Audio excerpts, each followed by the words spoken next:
अपन आत्माओं जैसे एक मेन लाइन आई है बिजली के तारों की, और वहां से पूरी कॉलोनी को कनेक्शन मिला हुआ है, और किसी एक व्यक्ति का पंखा नहीं चल रहा या मोटर नहीं चल रही या कोई भी आइटम नहीं चल रहा, तो उसका कोई और कारण हो सकता है। या तो पंखा खराब हो सकता है या मोटर खराब हो सकती है, उसको चेक कराओ। और सारा ही व्यवस्था नहीं चल रही कोई भी, तो आपका कनेक्शन ठीक नहीं है। तो यहां एक बहुत बड़ी हम गलती करते हैं कि मर्यादा ना रख के भगवान का हम आशीर्वाद प्राप्त नहीं कर पाते, जिस कारण से आप जी का वो कनेक्शन कट जाता है। कहते परमात्मा कहते औखद खावे और पत्थर है, औखद खावे और पत्थर रखे, और तब पावे मोक्ष। जैसे दवाई लेते हैं, औषधि लेते हैं, तो उसके साथ कुछ परहेज भी होते हैं। तो इस मार्ग में परहेज कंपलसरी है, परमात्मा के इस मार्ग में। और परहेज वही हैं जो हमने वैसे ही ना करने चाहिए। बीड़ी, शराब, मांस, तम्बाकू, अन्य देवताओं की पूजा, ये तो वैसे ही ना करनी चाहिए। बताओ और परहेज क्या है?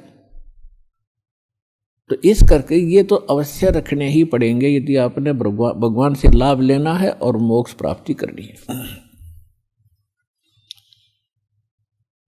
तो कहने का भाव ये है कि नाम जिन्होंने ले लिया, धीरे धीरे सब काम होंगे। थोड़ा समय दो दाता को, इतने उतावले ना हो। जैसे एक कहता है जी मैंने नाम लिया, मेरा सारे सुख हो गए, तो इसके। और दूसरा कहता है जी मैं 4 बार आ चुका हूं, अभी तक विशेष राहत मिली नहीं है। पुण्यात्माओं, ये परमात्मा का मार्ग है, इसके लिए आपने ये ध्यान रखनी पड़ेंगी जो बातें दास बता रहा है।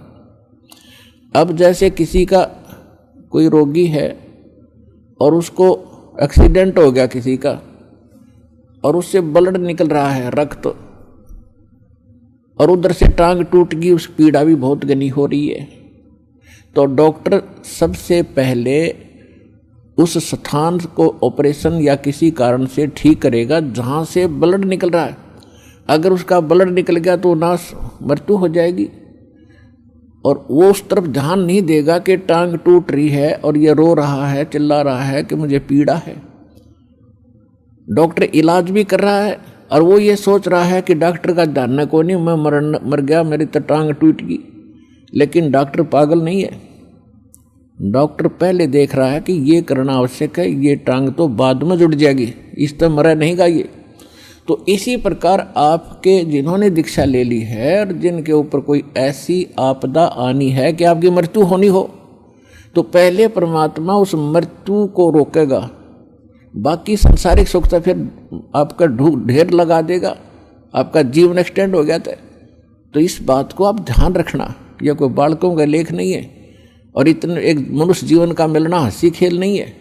एक सांस भी मनुष्य जीवन की मिलना आपको बालकों का खेल नहीं है, और ये आपको 100-150 वर्ष एक्सटेंड कर देता है। ये परमपिता, ये पूर्ण परमात्मा है।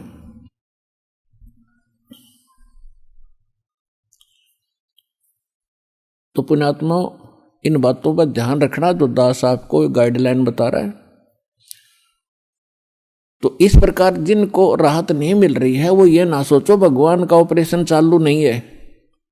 आपके उन संकट निवारण के लिए परमात्मा उसी दिन सक्रिय हो जाता है जिस दिन आप इस ज्ञान को पढ़कर या ज्ञान को सुनकर और हृदय से पुकार लेते हो, परमात्मा हम आपके हो लिए, आपके बगैर मुझे कुछ दिखाई नहीं देता है। और कब बुलाओगे उसी दिन से परमात्मा आपको अपना मान लेता है, क्योंकि ये आत्मा का साथी है। आत्मा इसका अंश है, चाहे वो किसी धर्म में है, चाहे किसी मजहब में है, या किसी प्राणी के शरीर में है, कुत्ते गधे सूअर के शरीर में है। तो ये परमात्मा उसी दिन से आपको स्वीकार कर लेता है यदि आप हृदय से पुकारते। और जिस समय नाम ले लेते हो फिर तो बातें खत्म हो जाती है कि आपके कोई सुनवाई ना हो या आपके संकट दूर ना हो। उसके लिए यही कारण हो जाता है कि परमात्मा पहले वो संकट टालेगा जो तेरी जान को जोखिम करेंगे। आपको जीवन एक्सटेंड करके फिर धीरे धीरे तेरे सारे आपके सभी कार्य, आवश्यक कार्य जो होंगे सारे ठीक करेंगे। देखो ये भक्ति मार्ग है। यदि आप यहाँ आते हो बरवाला आश्रम में तो आपको सबसे पहले ये उद्देश्य बनाना होगा कि मुझे मोक्ष चाहिए। और जो ये कहते मैं फैक्ट्री लाऊं, मैं मंत्री बनूं, एमएलए बन जाऊं, मेरा आशीर्वाद दे दो गुरुजी, देखो ये आशीर्वाद यहाँ पर आपको नहीं मिलेंगे, क्योंकि ये तो भगवान से दूर करेंगे आपको। और हम ऐसा विष आपको खिला नहीं सकते जो आपका जीवन को हानि कर दे। डॉक्टर ऐसा अनजान नहीं होता। इसका कारण ये है कि जैसे कोठी बंगले आपको दे भी देगा भगवान, तो आप परमात्मा से कोसों दूर होगे। और फिर क्या बताते हैं, सर्व सोने की लंका थी वो रावण से रणधीरम, एक पलक में राज विराजीव जम के पड़े जंजीरम। सारी सोने की लंका बख्श दी थी उसको, सारा लंका सोने की बनाए बैठा था। और उस समय तो कई कई हजार, 20-20, 30-30 हजार वर्ष की उम्र होती थी।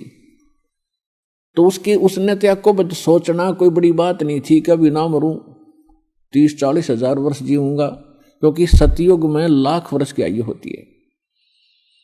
और त्रेता में भी 67 के अंदर 40, 50, 30 और लास्ट में कम हो जाती है। तो रावण के मन में ये खरपतवार पैदा हो जाना, क्या भी नहीं मरूंगा, ठाठ तो कोठी बना ली, दो कोई मंजिल की अटारियां बना रखी हैं। जैसे आजकल ये 20-20, 30-30 मंजिल के बनाते हैं मकान, वो तो 100 मंजिल के बनाए बैठा था, 200 के, इतना कुबद्दी था। और सारे सोने के, ईंट और गारा सोने की, लिपाई सोने की। और उसने भी ये सोच रखा था भी नहीं मरूं, ऐसा बक्कल उतरा, सह परिवार नष्ट हो गया।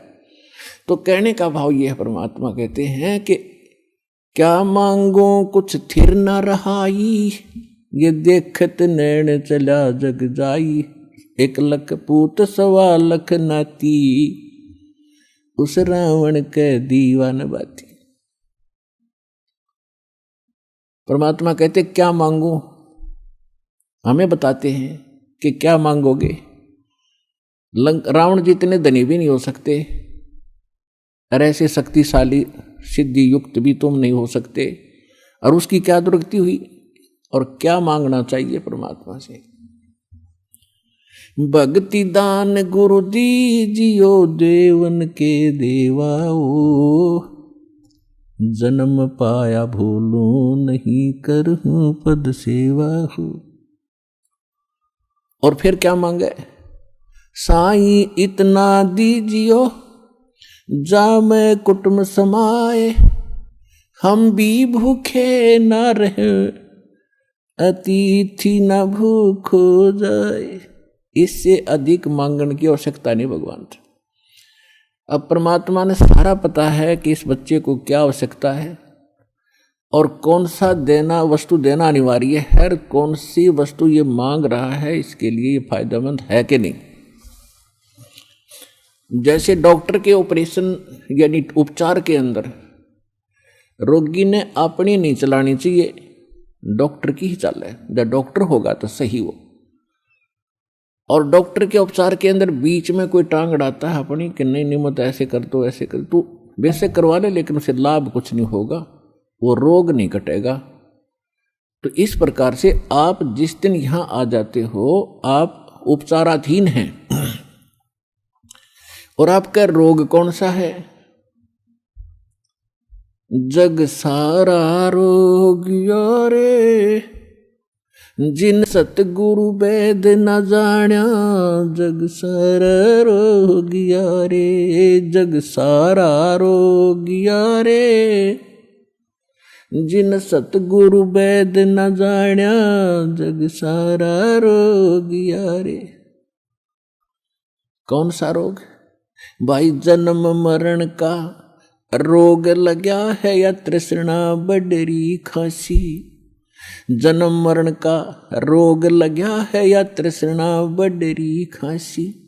आवागमन की डोर गले में, या पड़ी काल की फांसी। जग सारा रोग यारे, जिन सतगुरु वैद न जाण्या जग सारा रोह गया रे। भाई देखा देखी गुरु शिष्य बन गए, किया ना तत्व विचारा। देखा देखी गुरु शिष्य बन गए, किया ना तत्व विचारा। गुरु शिष्य दोनों के सिर पे यू काल ठोके पंजारा, जग सारा रोग रे। जिन सतगुरु वैद न जाण्या जग सारा रोग रे। भाई साचा सतगुरु कोई न पूजे, इन झूठों जगपतियासी।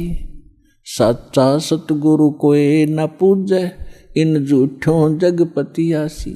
झूठ अंधे की बाँ गई अंधे ने, ये मार्ग कौन बतासी, जग सारा रोगिया रे। जिन सतगुरु वैद न जाण्या जग सारा रोगिया रे।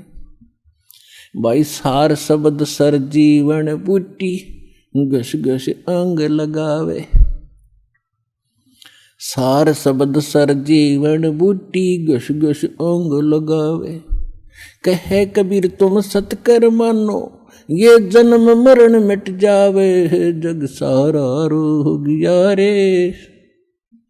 जिन सतगुरु वैद न जाण्या जग सारा रोगिया रे।